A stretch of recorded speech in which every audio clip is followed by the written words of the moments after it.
Duo chic et choc pour ce nouveau numéro de VIP. L'un est un neuropsychiatre célèbre qui nous a fait découvrir le principe de résilience.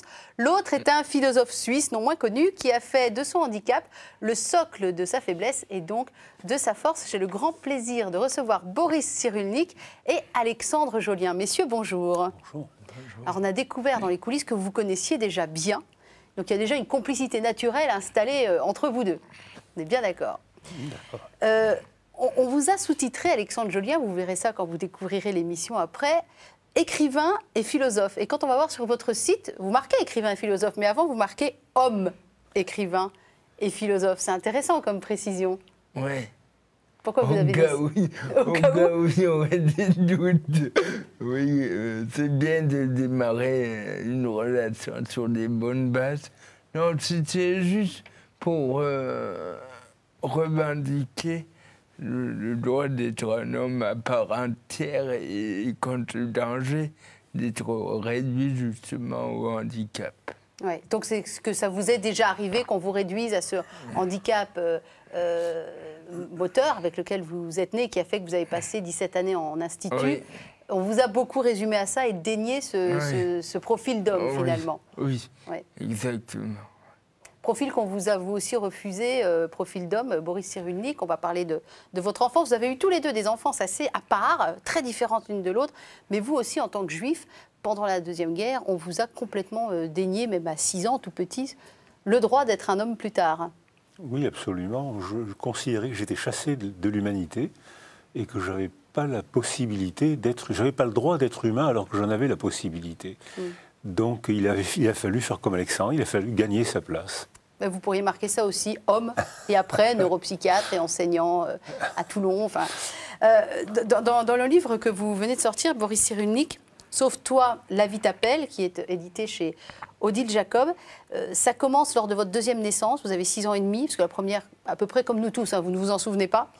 Et ça commence par votre arrestation par des soldats allemands. Et vous dites, alors je ne sais plus si c'est vraiment au début du livre, mais vous dites, à 6 ans, tout fait trace. Et c'est là voilà, que votre naissance commence vraiment, en tout cas la naissance de la mémoire. C'est ça. J'ai été arrêté par des officiers de la Gestapo française. Ah oui. Les soldats allemands étaient après. Dans le couloir et barraient la route. Et j'ai compris qu'on voulait me tuer. Je ne savais pas pourquoi. Mais j'ai bien compris, puisqu'ils avaient des revolvers dans la main, la torche dans l'autre, et puis ils disaient à Madame Farge, la mère de la Juste, il disait il faut l'éliminer, parce que sinon, en vieillissant, il deviendra un ennemi d'Hitler, ce qui n'est pas si mal vu que ça. Mais Madame Farge disait, mais on ne lui dira pas qu'il était juif, et j'avais jamais entendu ce mot. C'est la première fois que je l'entendais, je ne savais pas ce que c'était qu'être juif, mais je savais que ça condamnait à mort, mais je savais en même temps qu'il suffisait de ne pas le dire pour être autorisé à vivre. Donc j'avais une stratégie d'existence tout à fait facile. Qui était le secret, qui résidait beaucoup dans le secret, alors que vous étiez un enfant qui parlait beaucoup par ailleurs, qui avait beaucoup besoin de verbaliser, même avec des gens que vous croisiez dans la rue, vous les abordiez, mais voilà, il y avait des choses secrètes qu'il ne fallait pas dire pour survivre. Et ça, vous l'avez compris vraiment très tôt, ce qui vous a peut-être valu d'ailleurs votre survie. Alors ça m'a permis de survivre. Alors, est-ce que c'était un secret? C'était un non-dit, c'était un pas-dit. Il suffit de pas dire. Mais je ne savais pas ce qu'il fallait dire, puisque je ne savais pas du tout ce que c'était qu'être juif. Donc, il suffisait de pas dire. Donc, il y avait un mot qui condamnait à mort, il ne fallait pas le dire. Alors, un secret, c'est une réaction de défense pour ne pas dire quelque chose d'hors société. Mais là, je ne savais pas ce que c'était. Alors, oui, mais ça m'a joué des tours dans la mesure où ça m'a appris à ne pas dire. Et je me suis caché derrière des mots pendant très longtemps, c'est-à-dire que je ne disais aux autres que les discours qu'ils étaient capables d'entendre. Et les discours qu'ils n'étaient pas capables d'entendre, je les gardais pour moi, puisque les adultes n'étaient pas des gens sérieux. Alors, tout votre livre raconte votre enfance, beaucoup l'enfance, l'adolescence aussi. C'est un livre qui s'ouvre, je l'ai dit, avec votre arrestation, mais il y a toute la traque derrière, parce que d'ailleurs, il vous arrivait tellement de choses, c'est vrai qu'on finit par s'y perdre, et vous le dites, hein, vos amis n'arrivent jamais à remettre dans l'ordre tout ce qui vous est arrivé, alors que le livre le raconte très très bien pourtant. Hein. Et puis toutes les brisures affectives aussi. Oui, alors j'ai fait exprès de le redire, C'est-à-dire que j'ai confronté ce qui est dans ma mémoire avec une enquête sur ma mémoire. Est-ce que ce qui est dans ma mémoire correspond à ce qui est dans votre mémoire, correspond au réel? Souvent oui, pas toujours. Et souvent non. On se souvient parfaitement que la dame qui m'a sauvé la vie était blonde, alors que quand on la revoit, elle est parfaitement brune. Voilà, alors ça a beaucoup marqué. Moi aussi, ça m'a marqué, parce que dans mon souvenir, je vous assure, je vous affirme qu'elle était blonde. Et quand je l'ai revue, elle avait 82 ans, elle était encore belle. Je lui ai dit, mais vous êtes encore belle, ça ne l'a pas ennuyée. Mais vous étiez blonde, elle avait les cheveux blancs quand je l'ai vue. Elle s'est levée, elle n'a pas dit un mot, et elle a apporté une photo d'infirmière de la Croix-Rouge, brune comme un corbeau. Alexandre, quel enfant vous étiez, vous, à 6 ans quel genre de petit garçon vous étiez à 6 ans? Ça faisait 3 ans que vous étiez dans un institut pour enfants handicapés. Vous étiez quel genre d'enfant? Ben, peut-être pas un enfant. Aujourd'hui, j'apprends avec mes propres enfants une certaine légèreté. Et en écoutant Boris Cyrulnik, je m'aperçois que peut-être on m'a volé une enfance où l'enfance telle qu'elle est présentée dans les contes de fées, dans les cartes postales, c'est-à-dire idéalisée et sans ombre. Moi, je crois que je suis devenu trop tôt un adulte et il y a tout un pan de ma personnalité qui est à revisiter. Et je me permets aujourd'hui, avec mes enfants, d'être véritablement un enfant. Sans puérilité tout. Pour moi, être grand, c'est rester enfant sans puérilité. Vous êtes d'accord avec cette définition, Boris Cyrulnik? Oui, tout à fait. Même Alexandre vient de dire, il ne l'a pas dit, mais son idée, c'était « je suis devenu adulte trop tôt ». Et je pense... Par la force des choses. Par la réaction, l'adaptation à des choses brutales. On voit ça pour tous les enfants qui ont une enfance un peu à part, comme celle d'Alexandre ou la mienne, mais j'ai travaillé avec les enfants soldats ou avec les enfants dans des pays en difficulté. À 10 ans, ils sont tous vieux. Et on les admire, on a tort. On les admire parce qu'ils prennent tout en charge, ils sont graves, ils savent tout faire, ils parlent comme des petits vieux, comme je le faisais. À l'âge de 10 ans, vous m'auriez demandé ce que c'était que le marxisme ou le capitalisme, je vous expliquais tout. Aujourd'hui, j'en suis moins sûr. Mais à 10 ans, je savais. Donc, alors on admire ces enfants et on a tort. Il faut reconquérir son enfance, c'est en fait ce que vous nous dites, Alexandre. Exactement. Reconquérir l'enfant que vous n'avez pas été. Reconquérir, je dirais pas. Je suis contre une démarche volontariste. Quand la vie est déjà trop exigeante, il ne s'agit pas de se surcharger encore, mais découvrir ce qu'on n'a pas pu être. Et ce qui aide, à mon sens, c'est l'amour inconditionnel. Quand on peut être devant l'autre tel qu'on est véritablement, je crois que c'est une aventure de guérison qui commence. Alors, vous êtes contre toute démarche volontariste, et alors d'autant plus dans ce livre que vous sortez au Seuil, Alexandre Jolien, Petit traité de l'abandon, penser pour accueillir la vie telle qu'elle se propose. Donc c'est la réflexion d'un philosophe. Moi, j'ai remarqué que le même mot, le même terme désignait à la fois la source de ma souffrance, l'abandon, le sentiment. Et quand j'ai écouté Boris Cyrulnik tout à l'heure, j'ai aussi eu l'impression d'être rejeté du monde derrière un grillage, pour ma part, à l'Institut pour personnes handicapées. Et c'était toute une démarche d'être privé des parents. Et aujourd'hui, la réponse la plus féconde que j'ai trouvée, c'est l'abandon de toute lutte contre le regard d'autrui pour exister vraiment et pleinement. Alors c'est vrai que vous avez perdu vos parents très très tôt. Vous ne les avez pas perdus très tôt, mais comme vous avez été placé en institut très tôt, il y a eu une vraie brisure affective. Ce terme d'abandon dont parle Alexandre, ça fait écho en vous, Boris Cyrulnik? Oui, bien sûr, les théories de l'attachement travaillent beaucoup sur l'abandon, qui n'est pas l'isolement. Et comme vient de le dire Alexandre, quand on ne peut s'abandonner, c'est-à-dire l'aspect positif de l'abandon, que quand on a acquis confiance en soi. Alors à ce moment-là, on se sent suffisamment fort pour s'abandonner aux relations, aux éclats de rire, à la vie. Mais avant d'arriver à ça... Ça peut prendre du temps, hein, quand même. Oui. Ben oui, mais vous allez faire remonter la moyenne. Ouais. Alors, il y a quelque chose de très intéressant que vous dites, Alexandre, dans votre livre. Vous dites que vous avez toujours cherché la joie. Quel beau mot que ce mot de joie. Et d'un seul coup, j'ai fait le lien. Alors, c'est vrai que j'ai lu vos 2 livres l'un après l'autre, mais j'ai fait totalement le lien avec vous, Boris, qui, petit gamin, traqué, parce qu'il est juif, pendant la guerre, a réussi à trouver aussi des moments de joie dans son malheur. Tous les deux, vous avez vraiment ça en commun. J'aimerais que vous nous expliquiez, chacun à votre tour, peut-être Alexandre pour démarrer, comment on trouve la joie quand on a une vie qui, d'extérieur, en tout cas, peut paraître sacrément compliquée. Enfin, moi, je me dis, la vie d'Alexandre Jolien, j'en veux pas. Hein. Pourtant, il y a pire. Non, pour moi, la joie, c'est l'adhésion totale à la réalité telle qu'elle se propose. Et paradoxalement, elle était plus facile à l'Institut qu'aujourd'hui parce que à l'Institut, j'avais rien à perdre. Aujourd'hui, j'ai 3 enfants que je risque de perdre, je sais pas, un accident de la route ou que sais-je. Et la joie aujourd'hui procède d'une ascèse, d'une pratique spirituelle.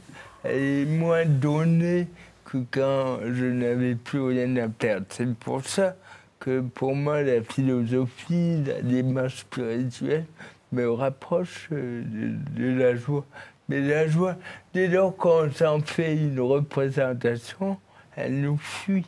Un enfant, il ne se demande pas ce qu'est la joie. Hier, je jouais avec mon fils et je lui courais après et on rigolait. Je rigolais et il m'a dit « Papa, rigole pas, on joue ».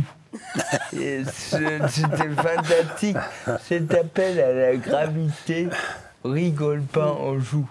Et pour moi, c'était une consigne presque de maître zen, papa, rigole pas, on joue.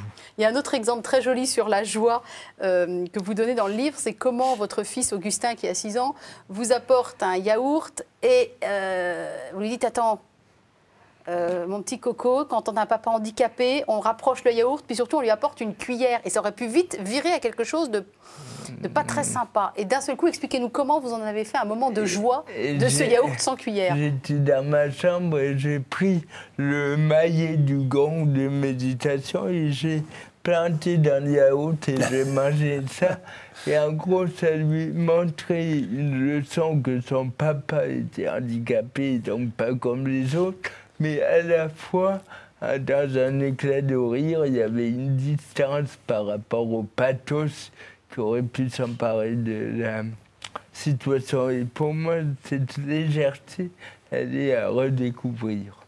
Alors Boris Cyrulnik, sur ce thème de la joie, qui est un très beau thème, et qu'on a du mal à comprendre comment des enfants qui vivent un malheur permanent, comme vous avez vécu pendant plusieurs années, puissent trouver quand même de la joie dans des petits moments comme ça.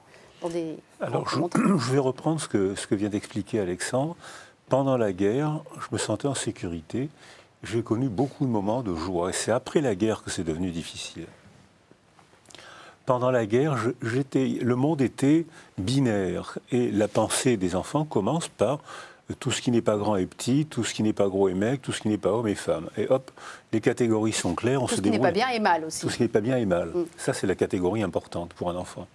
Et donc, c'était facile. Or, dans ces années de guerre, il y avait les méchants d'un côté, la Gestapo, les Allemands, et les gentils de l'autre côté. Et j'étais entouré de gentils. J'étais entouré de justes. C'est-à-dire que ces gentils-là étaient gays, étaient gentils, me parlaient gentiment, me protégeaient. J'étais en totale sécurité avec eux. Et la difficulté est apparue après-guerre, où là, il a fallu choisir sa famille, puisque ma tante m'avait retrouvé, la juste qui m'avait sauvé, il y en a eu beaucoup qui m'ont sauvé pendant la guerre, voulait m'adopter et les juges ont commencé à pratiquer des déchirures de l'une à l'autre. Donc dès que je commençais à m'attacher, les juges me donnaient à l'autre, dès que je commençais à m'attacher. Et là, j'ai eu quelques années très douloureuses parce que je n'avais plus ces catégories claires des gens qui me protègent et de ceux qui m'agressent. Vous avez appris, Boris Cyrulnik, à lire dans la Bible. Vous avez appris à lire très tard d'ailleurs, parce que la guerre a fait que vous n'avez pas été scolarisé de manière, on va dire, classique. Vous avez appris à lire très tard. Et un jour, vous vous êtes dit, allez, il faut que je m'y mette. Vous ouvrez une Bible et vous apprenez à lire dans la Bible. Et alors, il y a un personnage qui vous fascine, c'est le personnage de Lot. Vous voyez qui c'est, Lot, Alexandre? C'est cette femme qui va se retourner sur son passé et être changée en statue de sel. Pourquoi dites-vous que Lot, c'est toute votre stratégie de vie? Alors moi, je l'appelle Madame Lot. Pardon, c'est vrai que vous l'appelez... Oula, excusez-moi, Madame Lot. Voilà. Madame Lot. Alors je l'appelle Madame Lot parce que je ne savais pas lire. Et comme j'étais seul, je n'ai pas pu aller à l'école pendant la guerre parce que sinon, j'aurais été arrêté. Donc je ne savais pas lire très tard. Et quand ma tante avait une Bible chez elle, et je feuilletais la Bible et je cherchais à découvrir comment on peut apprendre à lire. Et il y avait des gravures de Gustave Doré, et je vois très bien une gravure de Lot fuyant Sodome et Gomorrhe en flammes, et disant à Madame Lot, ne te retourne pas. Elle se retourne, et j'avais compris qu'elle était transformée en statue de sel, et pour moi c'était le sel de ses larmes. C'est-à-dire que j'interprétais ça comme mon histoire. Si tu te retournes, tu vas pleurer, tu vas te sentir orphelin, tu vas te sentir abandonné et seul, et ta vie sera finie. Tu seras pétrifié par le passé. Donc ne te retourne pas. Et ma devise, c'était en avant, en avant, en avant. C'est un mécanisme de défense qu'en psychologie on appelle le déni, qui protège mais qui empêche la résilience. Il protège parce que ça m'a permis de me faire croire que je n'avais pas souffert pendant la guerre. Ça m'a permis d'avoir un courage morbide. Si j'avais été équilibré, j'aurais jamais fait ce que j'ai fait. C'est-à-dire neuropsychiatre. Voilà, si j'avais été équilibré, j'aurais été ébéniste comme mon père, mais j'aurais jamais fait d'études de médecine. Dans les conditions où j'étais, c'était un signe de déséquilibre mental. Donc il fallait rêver comme un fou. C'était pas sain de rêver comme ça. Donc, mais ça m'a protégé dans la mesure où je me disais en avant, en avant, en avant.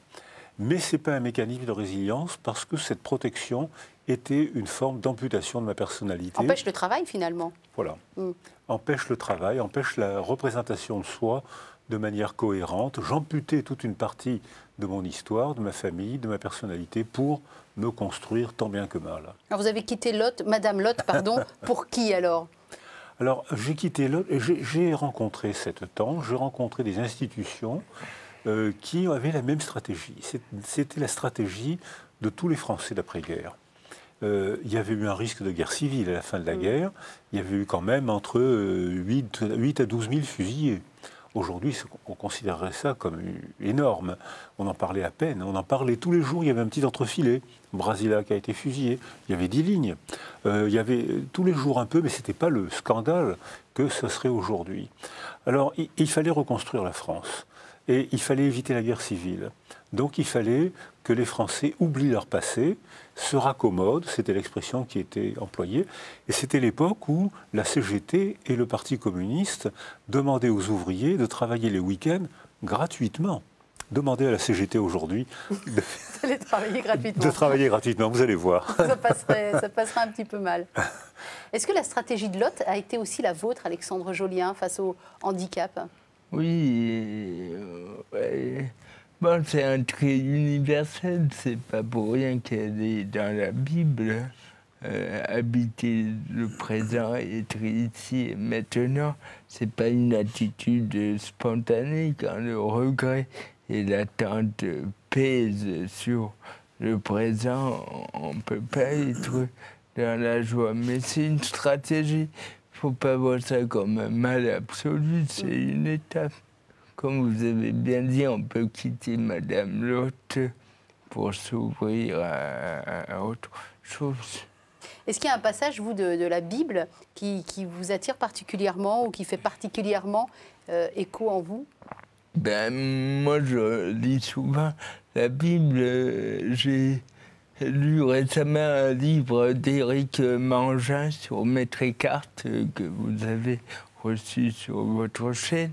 Et ce qui m'a frappé chez Maître Eckhart, c'est le vide intérieur.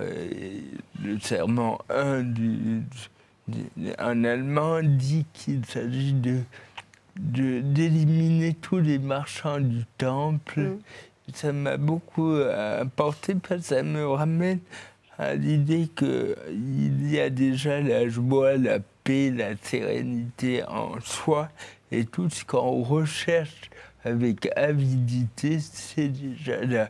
C'est pour ça, moi, le plus grand fardeau de mon enfance, c'est qu'on m'a laissé à croire que le bonheur était pour plus tard. Et ce faisant, ça disqualifie tout le moment présent. Quand j'écoutais Boris Cyrulnik en face de vous, j'étais super bien. Mais il y a eu des pensées, ce soir, qu'est-ce que je fais? Et apprendre aux enfants à vraiment être dans le présent. Mes enfants me disent souvent, qu'est-ce qu'on fait maintenant, papa? Et je dis rien. C'est un apprentissage de ne pas être stimulé à longueur de journée, fais ci, fais ça, tennis, judo, mais juste accueillir le moment présent. Moi, j'ai du mal avec l'ennui. Il faut tout. Vous en parlez, hein? Un jour, Boris Cyrulnik m'a dit que quand on avait souffert, on avait de la difficulté à aller à la plage. Et moi, c'est pour ça un peu que j'aime bien la notion de repos, d'abandon, qui n'est pas de baisser les bras, au contraire, mais de sortir d'une logique du progrès à tout prix, de la lutte. Et je crois que pour la résilience, il est bon d'apprendre aux personnes traumatisées, et donc à beaucoup de monde, l'art de ne rien faire. Alors, Boris, sur ce thème-là, de l'art de ne rien faire, vous avez déjà développé tous les deux, visiblement, antérieurement. Ah oui, moi je suis médaille d'or de l'art de ne rien faire. Non, mais Alexandre a totalement raison. C'est un signe d'épanouissement que de savoir s'abandonner de temps en temps. Et que quand on a une enfance traumatisée, souvent on est dans la bagarre. Et on ne se laisse pas aller, on n'a pas ces moments de détente parce qu'on a un courage morbide. Il faut travailler 18 heures par jour, 7 jours par semaine, c'est pas normal, c'est pas sain. Et quand on s'équilibre, parce qu'on a autour de soi une sécurité, donc on a fini par l'intérioriser dans sa mémoire, à ce moment-là, on s'offre des moments d'abandon. Il faut bien travailler aussi de temps en temps, mais on sait aller à la plage. Alors, c'est vous qui citez Alexandre Jolien, Saint-Augustin, avec cette phrase « Ne fuis pas, rentre en toi-même, c'est dans le cœur de l'homme qu'habite la vérité ». Ça, c'est une phrase qu'on se prend en plein fouet, hein. C'est même presque une petite gifle, hein, quelque part. Je ne sais pas comment vous l'avez reçue. Elle vous évoque quoi, cette phrase de Saint-Augustin, Boris Cyrulnik? Je vous la répète, hein. Ne fuis pas, rentre en toi-même, c'est dans le cœur de l'homme qu'habite la vérité. Alors, effectivement, on vit dans une culture du sprint. On vit dans une culture, comme l'a presque dit Alexandre, en avant trop vite. C'est une culture du sprint, c'est une culture qui empêche la transcendance. On est tout le temps dans l'immanence, dans l'immédiat, dans la jouissance. Et cette jouissance-là, c'est la jouissance du drogué. Je jouis, je suis vide. Je jouis, je suis vide. Je jouis. Il n'y a pas de sens. Et pour donner sens à ce qu'on perçoit, à ce qui est autour de nous, il faut penser à son passé et en faire un rêve. Et pour rêver, il faut s'arrêter de temps en temps. Il faut aller à la plage et rêver. Et à ce moment-là, c'est en décrochant, c'est en s'abandonnant qu'on donne sens à ce qu'on perçoit. Voilà, c'est tout le principe de votre petit traité de l'abandon. Ça ne m'étonne pas que Maître Eckhart vous ait parlé, parce que l'abandon, c'est aussi un de ces sujets, phares, on va dire. Référence. Cette phrase de Saint-Augustin, elle vous accompagne. Alors, vous êtes empreint de plusieurs spiritualités. Il n'y a pas que le catholicisme, vous êtes aussi très tourné vers le bouddhisme, vers le zen. Mais cette phrase de Saint-Augustin, elle vous titille particulièrement, elle vous travaille particulièrement, Alexandre? Oui, je me laisse travailler par elle. Le malentendu, je crois que c'est que j'ai voulu guérir l'ego. Et la spiritualité, ça essaye de guérir carrément de l'ego. Autrement dit, je mourrai certainement avec mes blessures psychologiques, mais peut-être que ça posera un jour plus de problème. Et je crois que cette illusion forcenée d'une guérison psychique absolue, c'est peut-être le pire des pièges qui nous empêche de se réjouir de l'instant présent. Voilà qui parle au neuropsychiatre. Hein. Alors, j'ai mis longtemps à comprendre ce que vient de dire Alexandre.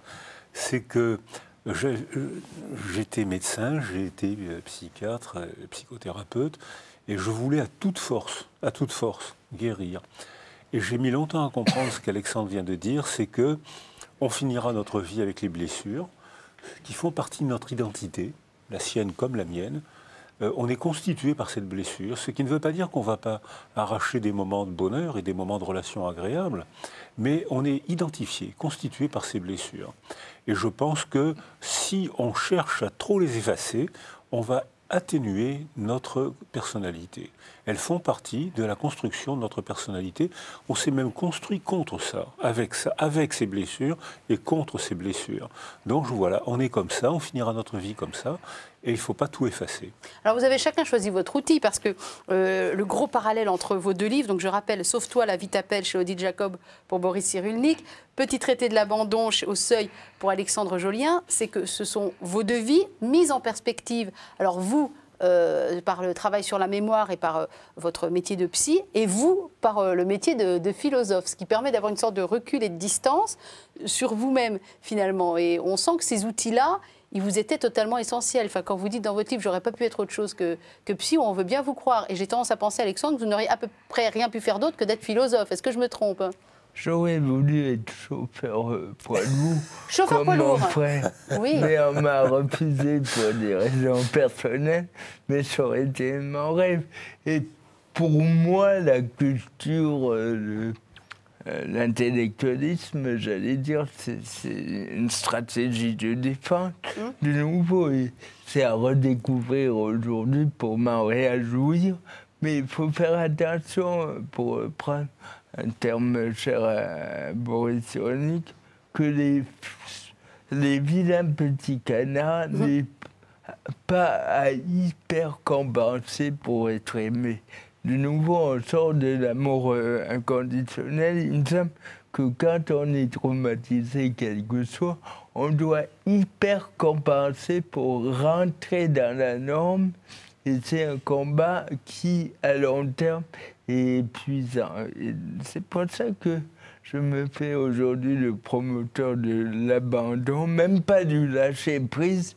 Moi, je dis qu'il faut lâcher le lâcher-prise parce que c'est de nouveau une exigence de trop. Pour le vilain petit canard, lui permettre une fois d'être le vilain petit canard totalement. Alors, Les vilains petits canards, on voit que vous connaissez bien l'œuvre de Boris Cyrulnik. C'était l'un de vos livres, Boris Cyrulnik, qui est paru après Un merveilleux malheur. Réaction par rapport à ce que vient de dire Alexandre? Ben, je suis désolé, mais je suis encore d'accord avec lui. J'aurais bien voulu l'affronter, ben non, je ne peux pas. Non, absolument. C'est que, je reprends l'idée, notre culture exagère dans le sprint. Et que ça n'améliore pas la performance, parce qu'on sait que, par exemple, maintenant, en Occident, la personne est devenue une valeur, ce qui n'est pas mal. Ça a démarré au XIIIe siècle, à Toulon. Le culte, l'amour courtois, où les femmes ont demandé à devenir des personnes, ce qui était une révolution au XIIIe siècle, ça a été, Georges Duby nous dit, ça a été le début de l'aventure de la personne. Beaucoup de cultures aujourd'hui considèrent que la personne est une fausse valeur et que c'est le groupe, c'est la famille, c'est le groupe qui est une vraie valeur. On doit amputer, entraver le développement des personnes pour que le groupe se développe mieux.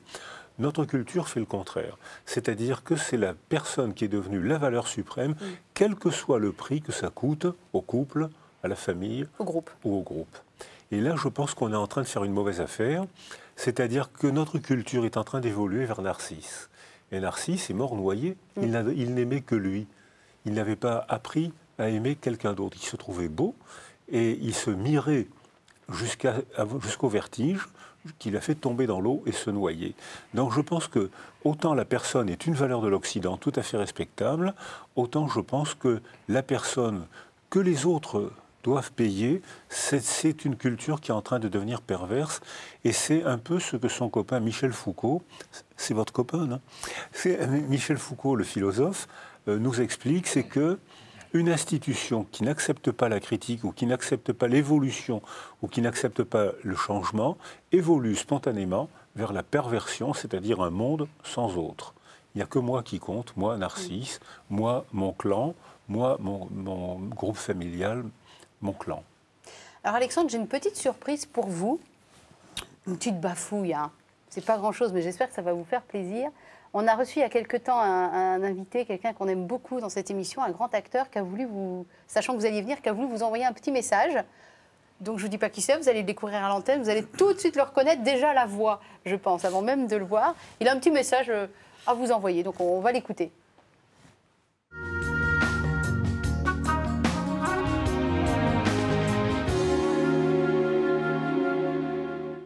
Alexandre, j'aimerais bien te demander d'affirmer, comme tu sais le faire très profondément, ton expérience de vie et te dire que je suis émerveillé de l'esprit qui est en toi.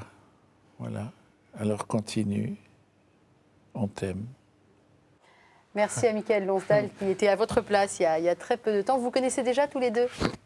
Oui, j'ai croisé récemment au Bernardin avec ça. Beaucoup de joie, oui. Et quand on vous dit, comme le dit Michael Lonsdal, de manière très simple et très émouvante, on t'aime, continue d'affirmer ton témoignage, d'être ce que tu es, c'est touchant ou... Parce qu'il y a plein de gens qui doivent vous le dire, j'imagine. Bon, moi, je fais souvent le grand écart entre la tendance à m'idéaliser quand on lit des livres et la tendance à être rejeté dans le train, dans le métro, d'être le sujet d'une moquerie et qu'on dénie le droit d'être un homme, ou bien alors on me réduit carrément au handicap.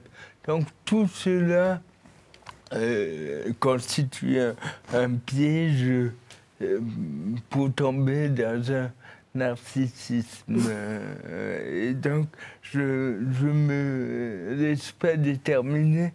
Maintenant, un acte d'amour, comme on vient d'entendre, ça réjouit et ça serait du masochisme de s'en priver, et surtout d'une personne que j'admire profondément. C'est vrai c'est vertigineux l'écart entre le rejet que vous pouvez avoir dans le bus, par exemple, et ce qu'on entend de personnes qu'on admire. C'est déstabilisant même, sans doute, parfois. Oui. On comprend bien. Dans votre livre, vous posez une question sur l'art de la rencontre et vous dites « Comment oser l'abandon en rencontrant l'autre ?»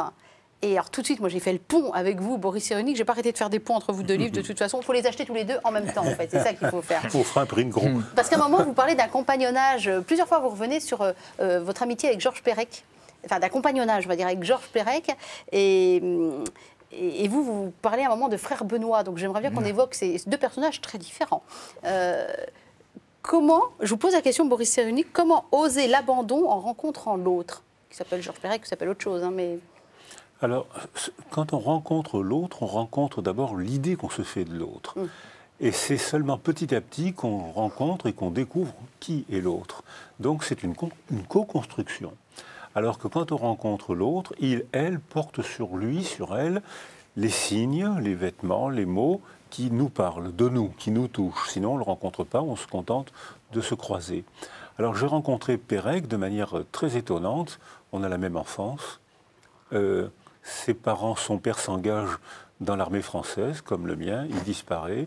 Sa mère l'emmène à la gare de Lyon, elle disparaît. Sa famille disparaît, il n'y a pas de mort, il n'y a que des disparitions et son monde se vide. Il n'y a pas de rencontre, il vit dans un monde vide.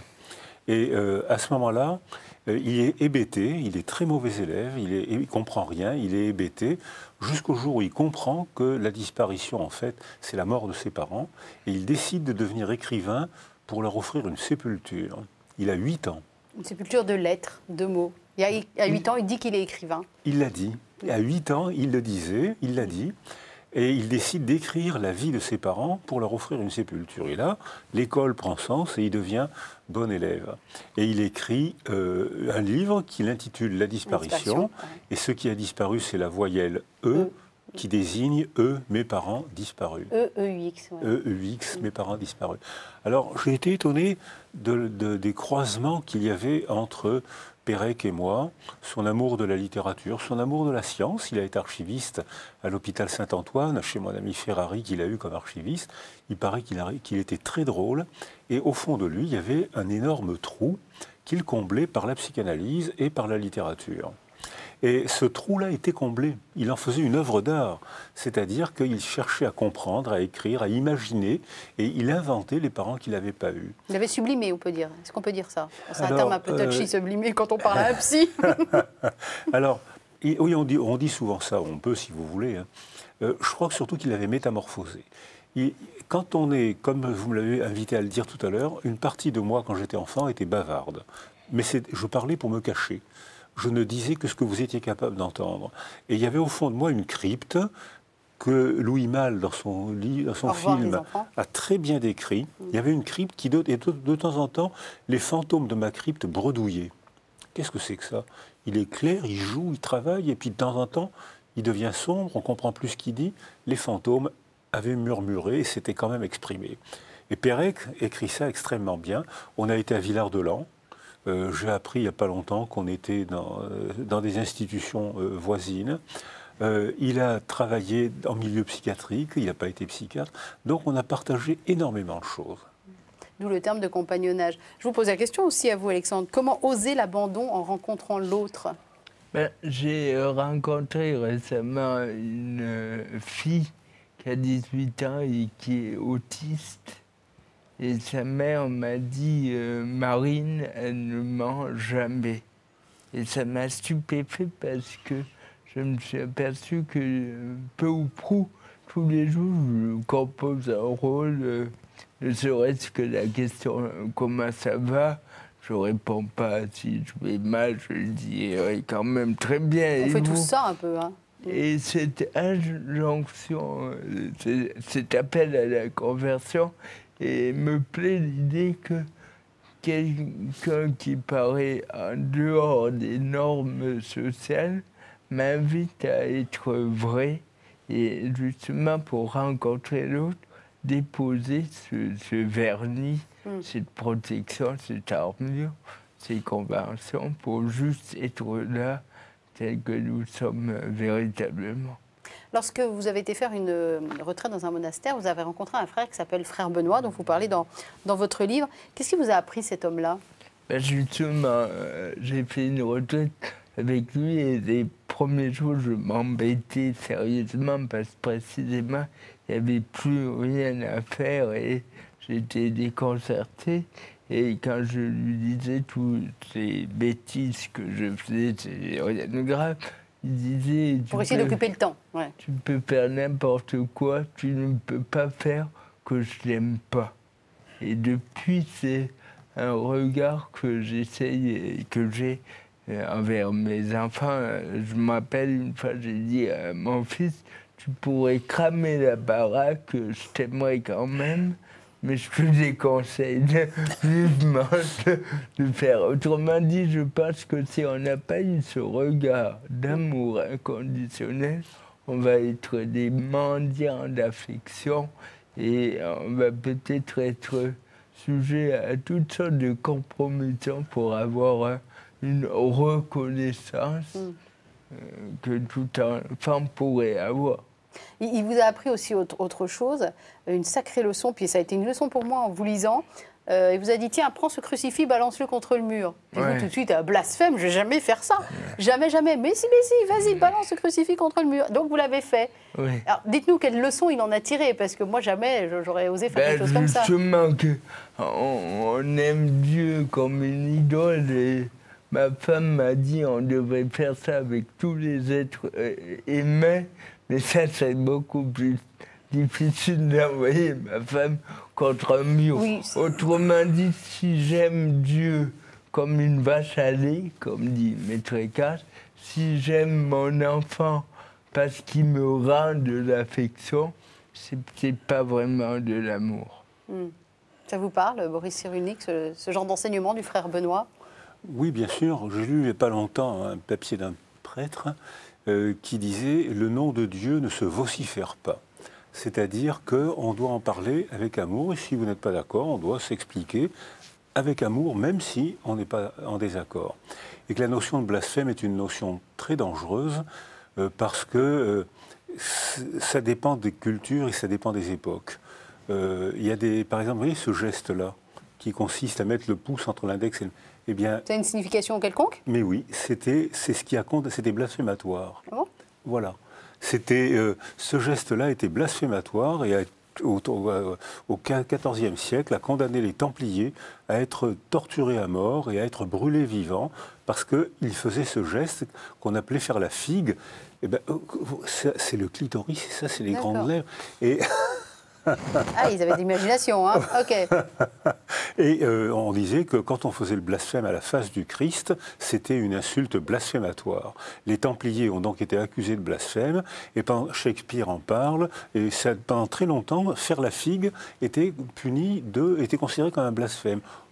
Aujourd'hui... Ah bah, moi, je ne connaissais pas, mais je suis peut-être la seule en même temps. Non, vous n'êtes pas la seule. Mais on peut dire ça de tous les blasphèmes. Hein. J'ai vu il n'y a pas longtemps au Maroc une très belle reproduction du Coran en photo qui circulait dans l'air et qui passait sur les murs. Au Qatar, j'ai vu ça. C'était très très beau. Le même artiste marocain, dont j'ai oublié le nom, a fait la même reproduction à Toulouse où ça a été considéré comme un blasphème. Et ça a provoqué des bagarres, ça a provoqué un scandale. Le même geste est blasphématoire dans une culture et pas dans une autre, et même dans une même religion, est considéré comme un blasphème par les uns et pas par les autres. À la fin de votre livre, Boris Cyrulnik, vous dites que la mort ne vous fait pas peur parce que de toute façon, vous êtes un initié et que vous en êtes revenu finalement. C'est pas une vieille amie, mais en tout cas une vieille connaissance. Oui, dans les années d'après-guerre, quelque chose d'inavouable s'est mis dans mon âme, c'est que je suis plus fort que la mort. La preuve, c'est que j'y ai échappé plusieurs fois. J'ai feinté l'armée allemande. C'est moi qui ai libéré Castillon. J'avais 7-8 ans. Vous avez sonné les cloches quand Castillon a été libéré. Ouais. J'ai sonné les cloches, donc c'est moi qui ai libéré Castillon. Bien sûr. Et j'ai vu les Allemands qui étaient nos occupants, qui étaient nos vainqueurs. Et je les ai vus, ces surhommes, je les ai vus redevenir des hommes dès qu'ils ont été vaincus. Ils se sont remis à parler poliment. Ils se sont remis à demander l'autorisation de prendre des vêtements ou de prendre des aliments, alors qu'avant, c'était les vainqueurs, c'était les dominateurs. Donc, j'ai pensé que j'étais initié. Et notre culture oublie l'initiation, c'est-à-dire que on veut tellement protéger nos enfants qu'on oublie que la vie est parfois difficile. On veut tout faire pour eux, et en faisant tout pour eux, on les empêche de se muscler. Alors que toutes les cultures, y compris la nôtre, ont inventé des rituels d'accueil. Je ne parle pas des initiations sadiques, hein, qui sont punies par la loi, et c'est ce qu'il faut faire. Je parle des rituels d'accueil. Tu as un enfant, ta voix tu n'as pas droit à la parole, mais tu as 13 ans, on ne sait plus si tu es un enfant ou un jeune adulte, on va t'enlever de ton groupe d'enfants, on va t'emmener dans la forêt, on ne va pas t'abandonner, on va t'imprégner de culture, on va te dire les mots, les danses qu'il faut faire pour être plus fort que la mort, plus fort que le lion. Et quand tu reviendras, tu vas nous raconter comment tu as bien sûr terrassé le lion. Et désormais, on écoutera ta parole. Toutes les cultures ont inventé des rituels d'accueil. Notre culture a disqualifié ces rituels. Vous êtes un initié, Alexandre Jolien, par rapport à la mort, justement? Moi, un de mes meilleurs amis est croque-mort. D'ailleurs, la dernière fois que je suis venu à Paris depuis Lausanne, je suis rentré à Corbillard et je pense qu'on a perdu un contact avec la mort. Depuis que je le fréquente, par la force des choses, je suis amené à croiser des défunts et ça m'a donné une confiance éminente en la vie, de voir que le corps est sacré. Je me rappelle que la première fois que j'ai vu Joachim toucher un corps de ses mains nues, je lui ai dit « mais pourquoi t'as pas mis de gants ?» Et il m'a dit « mais il y a 2 heures, cette grand-maman, elle était dans les bras de son fils, pourquoi je mettrais des gants alors 2 heures après ?» Et ça m'a quelque peu réconcilié avec la mort et ça me fait moins peur. Il y avait quelque chose d'apaisant. Ouais. En tant que philosophe, c'est un sujet que vous avez déjà travaillé? Oui, et depuis que je j'ai mon croquement, j'allais dire. J'ai envie d'élaborer peut-être un livre sur la question de la mort. De la mort, oui. Pareil, à la fin de votre livre, Boris Cyrulnik, vous dites que vous êtes très étonné par le livre que vous venez d'écrire. C'est surprenant quand même, parce qu'on sent bien que vous ne saviez pas exactement où vous alliez aller en démarrant ce livre. Mais c'est surprenant de le lire malgré tout à la fin, se dire, tiens, il est étonné par ce qu'il a écrit. Je vous poserai la même question, Alexandre, vous pouvez vous préparer. Comment on peut être étonné par un livre qu'on a écrit, justement, alors qu'on peut penser qu'il y a un projet d'écriture quand même? Oui, bien sûr, il y a un projet d'écriture, il y a un plan. Je fais toujours un plan rigoureux que je ne suis jamais. C'est-à-dire que... Mais s'il n'y a pas un projet, on ne démarre pas. Donc je fais un projet, c'est pareil en science, hein. On fait un projet, on fait une hypothèse... Et on part ailleurs. Et on part ailleurs. Alors j'ai été entraîné par ma main. C'est-à-dire qu'on pense avec la main. C'est encore un de ses copains qui a dit ça, c'est Jean-Paul Sartre. Ah non, il n'est pas copain avec Jean-Paul Sartre. Donc Jean-Paul Sartre dit on pense avec la main. Et j'ai été entraîné, donc j'ai d'abord fait un souvenir, puis je suis, comme vous l'avez dit tout à l'heure, je suis revenu pour voir si ce souvenir était vrai, si c'était un faux souvenir, un souvenir aménagé. Et puis de souvenir en souvenir, j'ai beaucoup parlé de ma judéité. Que je ne savais pas qu'elle me préoccupait à ce point. Je n'ai pas parlé du judaïsme, que je ne connais toujours pas, mais j'ai parlé de la découverte de ma judéité, et je ne savais pas que c'était constructif de ma personnalité. Je croyais que c'était un fracas de mon enfance, et que j'avais repris ma vie ensuite. Et je me rends compte que c'est beaucoup plus intime que ça. Dieu a quelle place dans votre vie aujourd'hui, Boris Cyrulnik? Quand j'étais enfant, personne ne parlait de Dieu autour de moi. Donc, vers l'âge de 8 ans, je m'en étais inventé un à usage personnel. Je m'étais inventé un Dieu, et je m'étais inventé des prières, et je lui disais, faites que je le vous voyais. Je le vous voyais, et je lui disais, faites que je vive jusqu'à 10 ans, parce que je pensais qu'à 10 ans, je connaîtrais toute la vie, et que je pouvais partir, je connaîtrais assez de choses. Et puis maintenant, je suis intéressé par la spiritualité, parce qu'il n'y a pas de condition humaine sans spiritualité. Je suis plus hésitant. Alors, la fonction des religions, c'est de faire des rituels qui nous permettent de nous rencontrer, donc de structurer le social et l'affection, ce qui est important. Mais chaque culture donne un nom différent à Dieu et lui donne une forme différente. Et je suis intéressé par la spiritualité qui caractérise tous les êtres humains. Je suis intéressé par l'aspect social et affectif de la religion. Je suis inquiet quand la religion se transforme en clan, parce qu'alors là, je pense que ça mène au mépris de l'autre. Et votre relation propre à Dieu, vous? Votre relation, vous avez une relation quand même directe avec Dieu ou...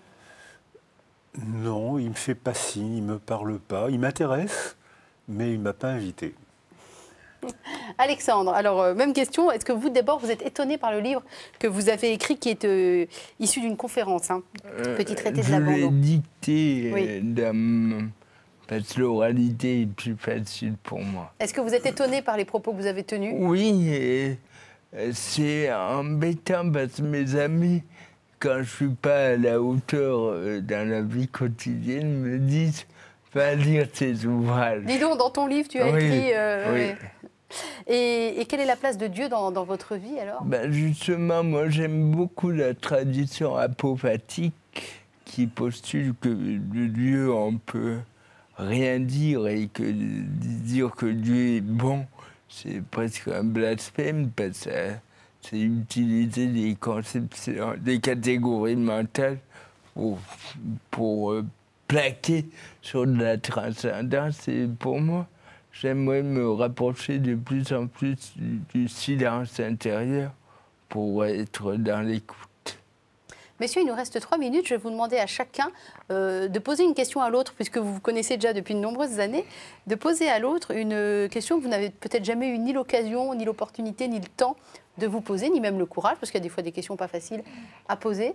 Donc voilà, c'était pas prévu, donc il va falloir improviser comme ça, sur le vif, mais vous connaissez bien la vie l'un de l'autre. Alors, Boris Cyrulnik, une question à Alexandre Jolien, puis après on fera l'inverse. Alors, moi, j'ai connu Alexandre tout petit, et je l'ai vu grandir avec ses livres. Alors, la question que... tout petit, c'est quand c'était... Vous avez sorti Éloge de la faiblesse en 99, qui a eu le prix de l'Académie française. Tout à fait, exactement. Voilà. Et la question que j'ai envie de poser à Alexandre, c'est, je serais intéressé par une réflexion au bonheur que vous avez éprouvé dans les institutions. Oui. c'est vrai que ce qui m'a poussé vers la philosophie, c'est de voir Dominique qui était entièrement paralysé et qui était dans une joie totale. Et jamais, pourtant j'ai vu des grands maîtres, jamais j'ai trouvé cette simplicité. Donc le bonheur de l'Institut qui était dans une situation accablante, la souffrance, la peur, c'était une légèreté où la vie ne pose pas de problème. Et il y a comme une nostalgie pour moi de jamais retrouver ce goût du bonheur et qui peut laisser un vide. Est-ce que c'est lui qui applaudissait quand Alexandre s'entraînait à oui, parler dans le miroir? Oui. C'était le fameux 2 minutes. Alors une question pour Boris, Alexandre Jolien. Puisqu'on parle de vide, ça serait quoi pour vous le plus grand vide de votre existence? Vivre sans affection. C'est-à-dire que vivre sans affection, c'est le vide total, c'est le non-sens de la vie. Ce qui ne veut pas dire que vivre avec affection, ce soit facile. Nous terminons sur ces belles paroles. Je voudrais vous remercier, messieurs, d'être venus jusqu'à nous. Boris Cyrulnik, je rappelle, donc votre livre qui vient de sortir, Sauve-toi, la vie t'appelle, c'est chez Odile Jacob. On apprend énormément de choses sur votre vie, mais pas uniquement, parce que nous, on se prolonge finalement avec vous et on se projette dans ce qui vous est arrivé, quand bien même on n'a pas vécu la guerre, on n'est pas juif. Et tout ça, mais il y a des réflexions extrêmement intéressantes sur la mémoire aussi notamment. Et puis Alexandre Jolien, petit traité de l'abandon, pensée pour accueillir la vie telle qu'elle se propose. Donc là, c'est un programme de vie, hein. Vous n'y arriverez pas tout d'un coup, mais c'est normal. Alexandre vous prévient dès le départ. Et c'est aux éditions du Seuil. Messieurs, je vous remercie. Je vous souhaite quoi pour la suite ? Alors vous, je vous souhaite déjà une bonne installation à Séoul, parce qu'il part s'installer d'ici une année, 1 an à Séoul avec sa femme, ses 3 enfants. Donc vraiment, je vous souhaite d'en profiter un maximum. Merci. Ça, je sais ce que je vous souhaite. Boris, je vous souhaite quoi? Beaucoup d'abandon. Beaucoup d'abandon, très bien. Ça, on s'arrête là, beaucoup d'abandon? Beaucoup de plages, beaucoup de bateaux. Et beaucoup de joie, puisque ce mot a été beaucoup d'amis, beaucoup d'enfants. prononcé. Merci beaucoup, messieurs. Bonne continuation. Au revoir. Merci à vous.